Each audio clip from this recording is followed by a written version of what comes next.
Hi, this is Maggie, and welcome back. Today I'm talking to another inspiring leader, Heike Linnemann, former Chief Marketing Officer of Kiko Milano, and now working as an independent consultant, helping businesses to have profitable and sustainable growth. She's also a mom, and she has a passion for lifelong learning.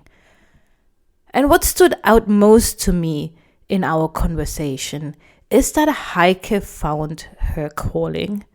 She's really operating right in the sweet spot of the Ikigai concept, where you bring together what you love doing and what you're good at doing and what you can get paid for. And she didn't just get there by chance. Heike had a clear vision, a dream from a young age, and a capacity to listen to her intuition, to take bold and sometimes counterintuitive moves early in her career. Tune in and enjoy.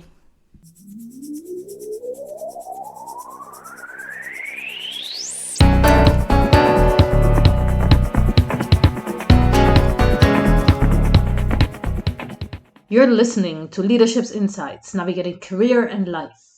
I am Maggie Rombach, your host, bringing inspiring stories and practical advice on leadership, career development, and work-life balance. Hello, and welcome to Leadership's Insights, brought to you by Maggie's Mindset Mastery Academy. And as every time, I'm super excited to have another exciting leader with me today. Today, we have Heike Linnemann with us. And with no further ado, I give the word right to you, Heike. What's your leadership story? What brought you here? Well, first, thanks, Maggie, for having me. Really appreciate it. So I'd say my dream came true. Everything I dreamt of being a young girl has materialized, which is amazing. And I would say it's a mix of following my intuition, do what I love, but then also doing the things that felt a bit uncomfortable and maybe a shoe size too big.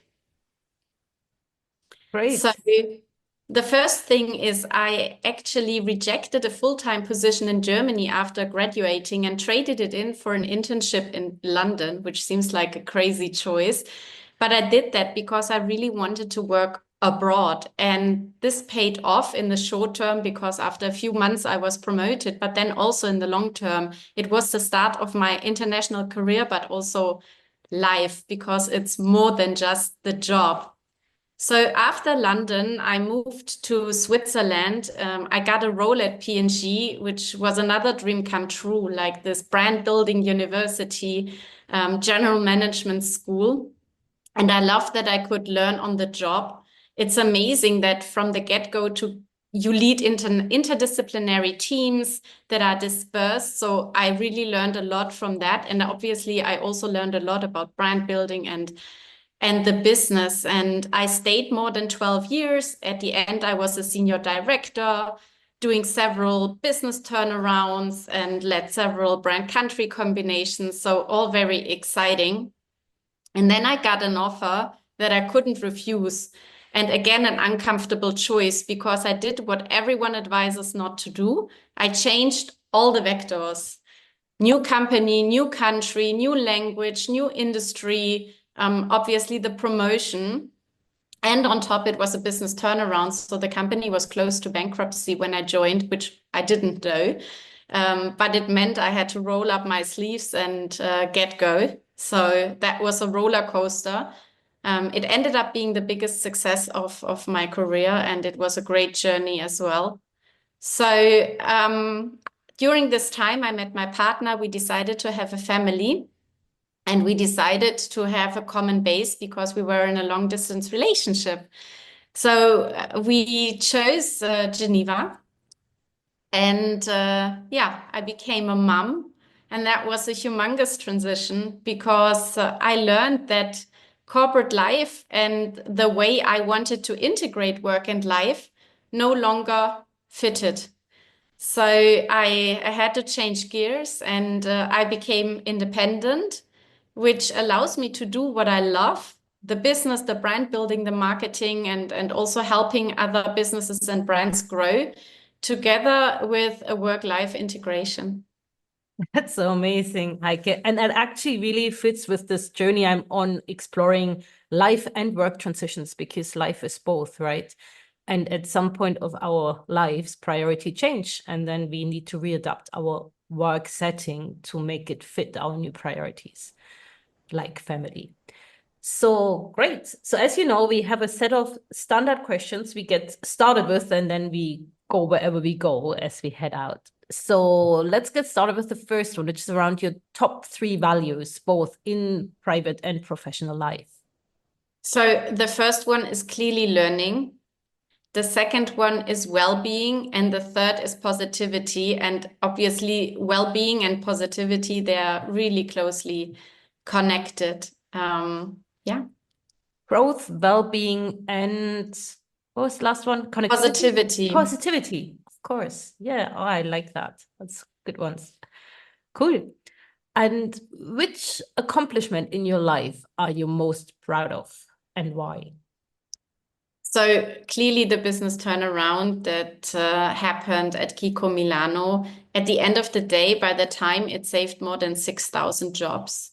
Wow. And it would not have been possible without the team. Like, they had an amazing passion and love for the brand and the business. I have never seen something like this before. I'm still getting shivers talking about it. And an incredible resilience. So they bought into the vision and the plan and the strategy, and we just ran with it. And it was really hard work, because when you do a business turnaround, you literally need to turn around every stone, look in every box. But it was super rewarding, because I was able to apply literally everything I had learned in my life until that point. And it worked. Like, the scorecard turned green, the results came in, and yeah, at the end of the day, everyone was super proud of the achievement. Wow, that's a big one, especially if there are jobs at stake. So I can see how that's particularly rewarding. Also, it connects with your values, right? Because you probably had a huge amount of growth in that role. I remember when you went there, and it took me years to embrace French living in Geneva, and I'm still not really working in French. But you went and learned and worked in Italian, and that was completely new as a language, right? So that was Yeah. amazing. But indeed, then when really it works out and you have the results coming in, that must have been an amazing moment.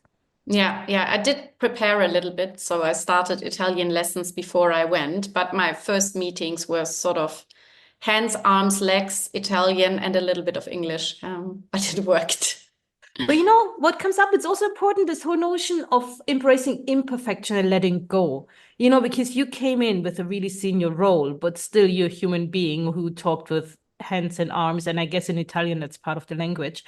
But, so I think it's probably part of it to jump into the cold water and to accept that you won't be perfect right away in everything, right? Yeah, it's part of the red thread. As I said, I followed my dream, my intuition, what I love doing. Actually, as a child, I had this dream of living in Italy.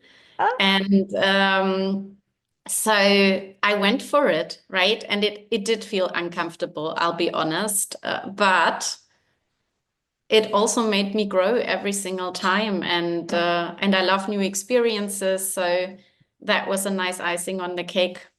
wow, that's really inspiring. Great. So let's move to the next question, which is around hiring or promoting individuals. Mhm. What qualities matter most beyond technical skills? So I'm really looking for can-do attitude, because I want talents to grow and work independently. So that's really important for me. Then, of course, also the positivity, right? And on top, the ability to work with others, because on your own, you'll never be as good as with, teammates and everyone contributing. In general, I'm more of a skill-based hirer, not so much experience. I think the transferable skills matter most. So that's great. Let's dig a bit deeper there, because I'm on a whole mission around, I call them actually superpowers and the magic mix. That's how I talk about transferable skills. So as I know, we're both based in Geneva, so we both know there are currently many people impacted by the budget cuts in the US. So there are many people on the street, or maybe afraid that they might end up on the street. Mhm. So you were in a really senior, full-on business marketing position. Let's say somebody applies from the nonprofit sector. What would we be looking for? You mentioned skill-based hiring. So what type of roles could you see people move into, and what are areas where it's just not realistic to make the jump? So this may not be popular, but it's probably not going to be an easy transition. Why is that? Because I see many companies still hiring for experience and not for skill. Having said that, I do believe there's a lot that someone from the NGO space, from the public sector, can bring to the private sector. For example, the communication skills, external relations, project management. Like, this is definitely where I could see someone from the public sector transition into private sector. In consumer goods or luxury, there will be key roles where really the core product management, marketing expertise is required. And it will be harder, if not impossible, to move directly from one to the other. Yeah, and I guess it goes the other way around similarly, like as we chit-chatted, as well. Like, I've been 13 years with the Red Cross, but I'm not an operation person. There are certain roles in operations I just don't have the knowledge. Mm. So same applies to the consumer goods sector. There are certain roles that are just off because they're too specialized. But then there are many where the transferable skills and the experience could be valuable. So yeah, that's really great to hear also from you. So let's move to the next question. This is around your top tip for maintaining a work-life balance in today's crazy, fast-paced world. And you mentioned you're also a mom, so I guess as parents, we all have this struggle. So what's your top tip? How do you do it? Everything goes in the calendar, literally everything. And maybe it's also accepting that you cannot get everything done, and you have to prioritize. I have learned that it's about prioritizing in a balanced way. So not always only the work stuff, but also your personal well-being. For me, this means having time for sport, for yoga, for meditation, but also for my family and for my social life. And it's a balance, right? So really making conscious choices not to only prioritize work and always cut back on the other stuff. So you literally would put in your calendar, I don't know, like Monday, 4 o'clock, I pick up the kids or whatever it might be. So Yeah. you really block your calendar, right? So in my calendar, there are different colors. Yellow is sport. Um, Purple is even learning. Red is all the stuff I need to do for work. Now I'm thinking, what are the other colors? Well, it doesn't really matter, but yes, it's very clear that around 5:30, I need to go and pick up Benjamin, my son from crash. Luckily, he also has a father, and we do share the load. So I'm lucky to have a partner who is actually with me on that journey. So I appreciate that, I have to say, because we do take turns. But yeah, we try to pick up the kid at 5:30, and that obviously also means it's more difficult to work from home, which I do as a consultant. But yeah, everything has a color. And everything is in the calendar. There's also, to be honest, on Monday morning, there's usually shopping to be done. So that goes in the calendar. And if I have a doctor appointment, that goes in the calendar. And if I want to get my nails done, it's in the calendar. And the reading is in the calendar. So really, literally everything goes in. And that way you can already see where you have flex and where you don't have flex. I like that. And yeah, exactly. You plan for it. I actually also have my own coloring. So what I started doing lately, I have old school paper 1 week planners, which I review at the end of each week for the next week with also key things to do. And I have only 4 colors, but yeah, similarly like work, family, health, and yeah, like growth, business, learning, like everything that's inspiration. So yeah, I think it's a great tip. Thanks. So let's move on. The next one is around a valuable lesson you learned from private life. It could be parenting, sports, art, whatever it is, that you could also apply at work. So I was on holiday sitting at the beach, and there was a diving site. And diving was always something I had wanted to do to learn. So I went for it. And at the beginning, you get this book and you need to study the theory, right? And I felt this new sense of energy. I really felt a blossom kind of coming up. And in that moment, I realized how important learning is and how much happiness I take from it.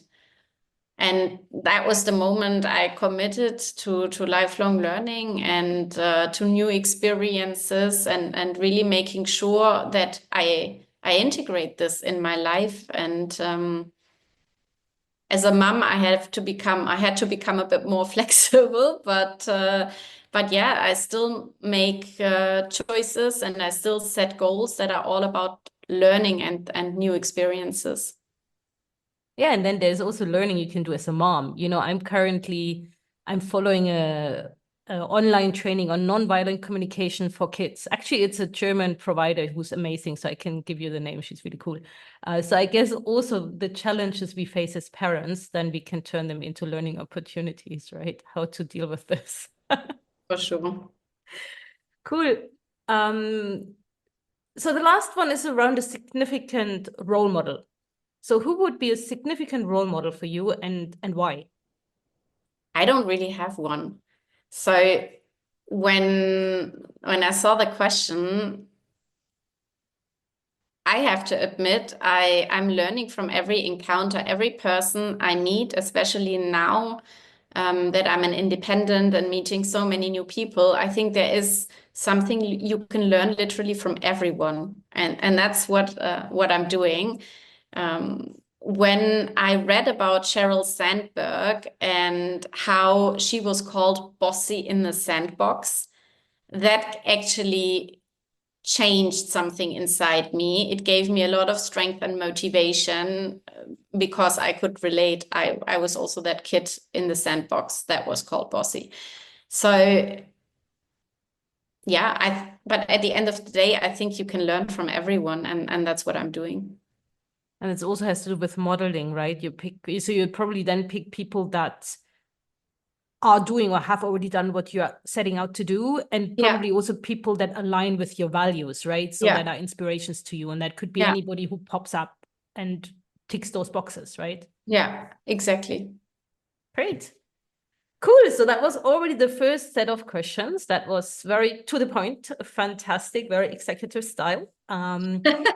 So the next section is around reinvention and life transitions. That's a topic I'm super curious about these days. I'm really digging deeper. And I realized basically everybody these days doesn't start working, I don't know, in marketing and goes into pension in marketing. People change careers, and you already shared a little bit your changes. So you made a few big changes, one like within the consumer goods field, but then also go completely independent. So what challenges did you face? If you can think of maybe one example of a challenge you faced and what helped you to navigate it. So the biggest change lately was letting go of the C-level corporate career and transitioning into independent life. And the trigger was becoming a mom and realizing that I'm looking for a different work-life integration that at this point in time, corporate C-level life is not able to give. And it was a huge transition. And I got help from a coach. In the beginning, I hired the coach to help me land a job. And through the conversations and accepting that what I wanted now could no longer be found in a corporate C-level position, and that I have very different roles, and I'm very clear on what I want these roles to be and what I want them to look like, helped me at the end of the day find my path in this new profession. Because the truth is, I've asked myself several times throughout my journey whether what I'm doing is what I wanted to do. And I always concluded, I love what I do. For me, in German, we say Berufung, right? And that's like a calling. And I found my calling. I really love what I do. So it was never a question about that. I wanted to do what I love. I just had to find a way to do it differently in this new context. And I actually always wanted to end my career as a consultant. I had this idea already when I was working as a brand manager at Procter & Gamble, because I thought what we're learning here is amazing. Bringing this into different companies will be so impactful for the people, for the business.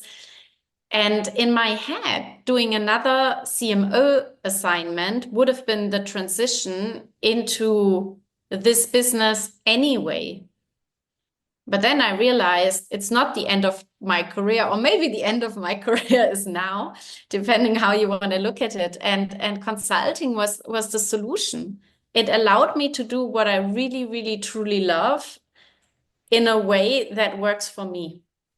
That's amazing. I mean, I think you're really blessed that you're so clear on your Berufung, like on your calling. I think it's so amazing when people are clear, when you found it, and then you can find a different way to do it. But, to be really clear on that, I think that's already worth a lot. The other bit that comes up, and you mentioned it a few times, and I just really want to point it out also for listeners, because it's really powerful. And it's also something I try to remind people or encourage people to do. You said a few times that you were clear really early on your vision, what you wanted your life to look like. Even when that was 10 years ahead, you already had an idea of maybe not where you want to go tomorrow, but where you want to go on the long term. So I think it's really important to take the time to pause and to think about that, and then to realign. So in that whole space, how did you do it? You just had this vision, you just knew, or did you sit down and think about it? Or, how did you get there? So it's a very good question. In the beginning, when I dreamt of becoming a marketing director, I was literally in high school. I'm not entirely sure I even knew what a marketing director really did, but I was just clear that my strength in communication and creativity, but also being organized and structured and analytical, would somehow fit in this space, and that I could be successful. And earning a considerable amount of money was also important to me by the times. And I felt this is something that could be achieved in this type of work and role. And then this came together with this huge pull that I always had to work abroad. So maybe part of it is luck, but I followed my intuition, even though I didn't fully know what I was going after. Later on, it became more intentional. Obviously, I also learned about the importance of being clear what you want your life to look like, to have goals, and not only have professional goals, but also other goals in your life, that this is really important for happiness. So this meant really sitting down and thinking about what I wanted and writing it down, and then also making a plan on how to get there. I like that. So you followed intuition. I think that's an important one. But then you sat down, you wrote it down, and you made a plan. So I think that's actually really important elements. And I realized, because we both coming away from a similar background, right? Like middle class German family, business school. I found a diary entry, probably also when I was about to graduate university, where I wrote down, I want to work for P&G and become rich. And, I was really shocked that I found that, because my memory of me was I always wanted to work in the nonprofit sector and do good stuff and help people and all of that. But yeah, so sometimes you need a detour to get there, but also sometimes when you're really clear of where you want to go, at least for a phase of your life, that's how you can get there, right? Yes. And then maybe there are a couple of stumbling blocks, and maybe what you thought it is isn't really what it is, and so Yeah, on. and then you change course, right? Then And you then go you like, change okay, course. Exactly. But I also think having the faith to take a leap when it feels uncomfortable is really important. Like, I remember when I was sitting in London applying for P&G, I thought I'm way in over my head, right? Like, because it was this big name, and all these amazing leaders came out of P&G, and then it turned out it wasn't, right? It was actually a great habitat for me. I felt super happy working there, and I met a ton of people that became friends. So really grateful for this time. And same with Kiko Milano. Like, I took a leap, and it was great because I learned so much from it, and got the chance to drink cappuccino every morning at a coffee bar, which I still highly recommend. Best part of my daily routine. So yeah, I mean, yeah. it's And that's about another following important your point. intuition. Yeah. Yeah, taking the leap. So there's also, I had another leader on a podcast, and he also said something along those lines. Alex, it was also very inspiring. So he also said, like, if you want to have unusual results, you have to take unusual steps, and that includes sometimes you have to jump into the cold water, and you don't know what will happen, and you don't know if that'll actually work out, but you jump anyway. So yeah. It's the same with my consultancy. It felt very uncomfortable. My first proposal took a week. Like, I was regretting that I didn't save more proposals from other consultancies that I had received during my time in the corporate world. Yeah, and I really had no clue how to work as a consultant. So you just need to jump in, give it a go, learn, fail fast, learn more, and continue. Yeah, and be agile and adapt. I think that's another thing, to not aim for perfection. You just go and adapt, and then, slowly you figure it out. Cool. So that's been already super inspiring, Heike. Now we have the last chunk, which I personally like because it's fun and it's fast, which is the quick fire burst. So I'll be throwing questions at you, and I challenge you to answer with one word, or, two maybe sometimes, but I'm sure you're prepared for one word. Let's see. Sounds good. Great. So could you describe your leadership style in one word? Enabling. Enabling. Nice. What's the key to successful teamwork? Listening. One must-read book. Seeing yourself like others do. Okay, another one for my list. Excellent. What type of dream job would you do if it wasn't your current one? Exactly my current one. That's amazing. Cool. Or maybe scuba diver? No. No, I think that's a hobby, and I enjoy it for that. Um, for a while I thought photographer, but No. no, not really. Well, that happens when you have your calling. It's amazing. Yeah. So what would your preferred superpower if you could have one, like teleporting, flying, mind reading? What would be your superpower? Love endlessly, forgive. That's nice. Well, that's already an hour. That's amazing because we have access to that, right? So we Yeah, can just make it a it's a choice. priority. It's a Yeah. choice. Yeah. And what are you most grateful for? The experiences. Mm, nice. So as we wrap this up as a parting thought, what career advice would you offer to your 18-year-old self, or, like anybody starting out their professional career now? Follow your intuition. Go after what you really love doing and take leaps. Go for the learning opportunity. Go for what feels uncomfortable.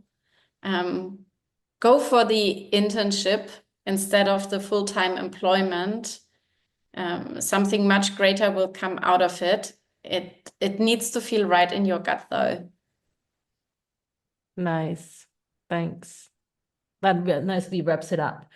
And now what just popped up in my head, I'm a big fan of Simon Sinek. So he talks about the infinite game. And it's a bit that it's like not what's the most tactical thing to do tomorrow. It's what's the long game, And I think that really connects to what you just said, like follow your intuition, take the leap, and be in there for the learning. And build on your strength, right? Like the truth is, success isn't only work, but you can only be successful at work if you're good at it and you enjoy it, because that will make you go the other mile. And then really important to always remind yourself that life is so much more than just a leadership journey and a career and all of that. You need to find out what's important for you, what makes you happy, and you need to put that in your life. Absolutely. And that changes over life, right? What was happened to you 10 years ago is not what's like the most biggest priority to you now. And probably 10 years from now, it'll change again. And then, let's see what that will be. Yeah. And actually someone told me you can have everything, but not everything at the same time. And I think this is so true. Yeah. That's a wonderful, wise parting thought. Thanks so much, Heike. Thank you for having me. My pleasure. Take care. Bye. Bye-bye. So that was it for today. Thanks for listening. And if you like this, subscribe and share it with anybody who might benefit from it too. And remember, leadership isn't a title, it's a mindset. And when you realign with what matters most to you and take one intentional step, you create ripples at work, at home, and in how you live. So pause, breathe, and begin. Because change always starts from within and with one little step. So what ripple are you creating today? Bye for now and see you next time.